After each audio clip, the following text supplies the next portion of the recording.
You will never miss a gym session again. How? With the technique of this book, Atomic Habits. It's been around for a while and it experienced great success. Still, lots of people struggle with their habits. Until now. Okay, so whether you read Atomic Habits or you didn't, let's go over the main concept. But make sure to stick to the end because I'll point out one of the most important additional steps that create habits that actually stick. First, we should have a look at how habits actually work. So come on and have a look at my table. Every habit, whether it's good or bad, consists of those 4 steps: cue, craving, response, and reward. Let's take spending too much time on your phone as example. You see that you got a new message on your phone and it rings. That's the cue, also referred as trigger. Of course, you want to know now what's happening, so that's the craving. As a response to the craving, you pick up your phone to satisfy yourself. Then you know who messaged you, which is considered as reward. Now you're sure you didn't miss anything out, and that's how all our habits work. However, mostly our behaviors have underlying motives. Why on earth would a human being scroll hours on a glass plate, aka a phone? Do you really like this finger movement that much? Well, I guess not. James Clear says your habits are modern day solutions to ancient desires, which defines the cause very well. You scroll on your phone not because you want to scroll on your phone, but because you want social interaction, social connections. You also don't go to the gym because you want to move for 2 hours weights up and down in a dark room. You go to the gym because you want to look good, which represents a certain status that is perceived from other human beings. So after understanding that, it's much easier to understand our bad habits and the ones we want to build. So let's say you want to start a new habit of going to the gym early in the morning. Law 1, make it obvious. In this case, we would define a cue or trigger that helps us to start a habit every day. Therefore, we can use the technique called habit stacking. So simply choose any habit that we're already doing every day and just stack the new habit after it. For example, after I drink my coffee in the morning, I will go to the gym and do a 2-hour workout.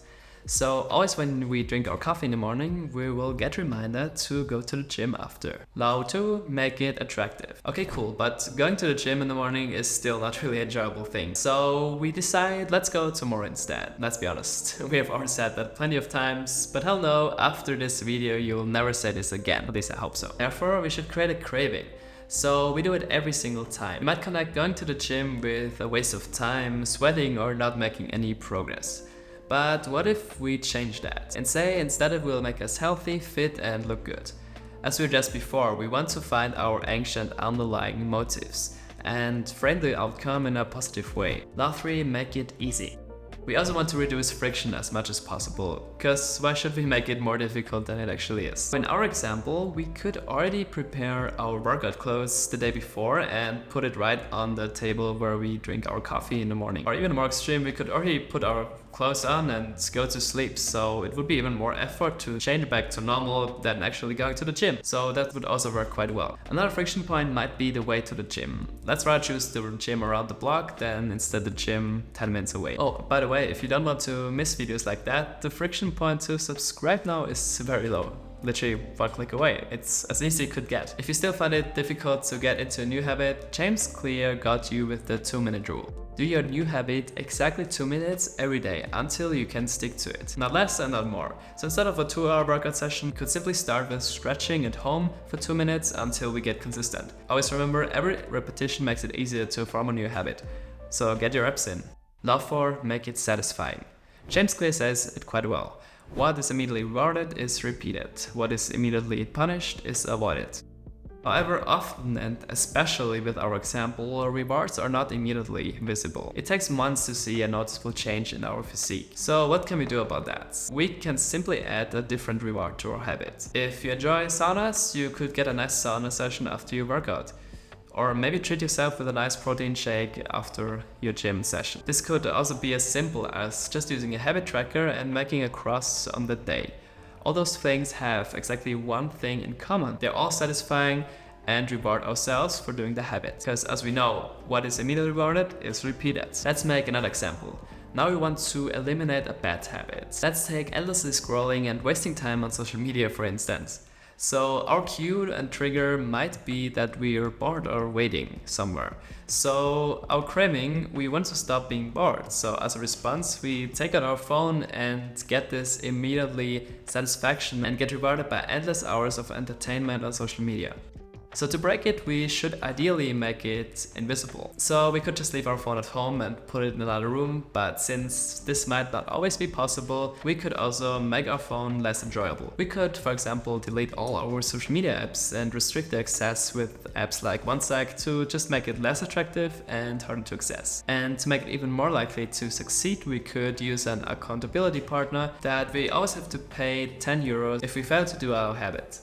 But there's actually an even easier way. We can just replace our habit with a new good one. For example, always when you feel bored or waiting, take your journal out and reflect on your day. This even gives you an additional reward of having more clarity and making better decisions. And yeah, that's how we break habits that suck and build habits that stick. And even if it's sometimes harder than other days, it will prevent us from not doing it. But okay, let's be realistic. On some days, life just gets in our way. What then? Jeff Clay has a solution. Show up every day, but if life gets in the way, don't miss 2 days in a row. So it's okay to miss one day, but never miss 2 days in a row, because that's the point when you start to fail. But there's one last thing I want to talk about. Atomic Habits refers to it as identity change. So every behavior has 3 layers. Outcomes, which are the results, so what do you want to get from that behavior? In our example, we want to go to the gym because we want to be healthy and look good. The second layer is the process, so what are you doing? In our example, we go to the gym. The third layer is identity. What are you? What do you believe? This could be something like I'm an athlete or I'm a bodybuilder. So now there's the problem. Most people only focus on the outcome when they want to change a behavior. But what you actually should focus on is your identity, because your behaviors change if you put yourself in that specific role. Even if you're not there yet, you will already act like you have reached your ideal outcome. If you identify yourself as an athlete, you suddenly have to think like one. Athletes go regularly to the gym, eat healthy food, and stay fit. And after a while, you will find yourself exactly in that position. Okay, so as I said in the beginning, here's my personal trick to make new habits even easier. If you really struggle with a new habit, make it stupidly easy to do it. And I literally mean, make it stupidly easy to do it. Use extreme methods. So for example, if you fail to get your daily steps in, get a mini treadmill and put it under your desk. If you fail to watch TV less, take your TV and put it in your closet. Remove the batteries from the control and throw them in the trash. If you fail to wake up early, get a loud alarm clock and put it on the other side of the room, so you actually have to get up in the morning to turn it off. I think you get my point. Be creative, and I repeat again, make it stupidly easy to do it. Okay, so now I never want to hear you complaining again about your habits. That's it for this video. Thank you so much for watching, and don't forget to hit that subscribe button for more videos like that. And if you know any other habit hacks that I didn't mention in this video, write them in the comments. See you in the next one.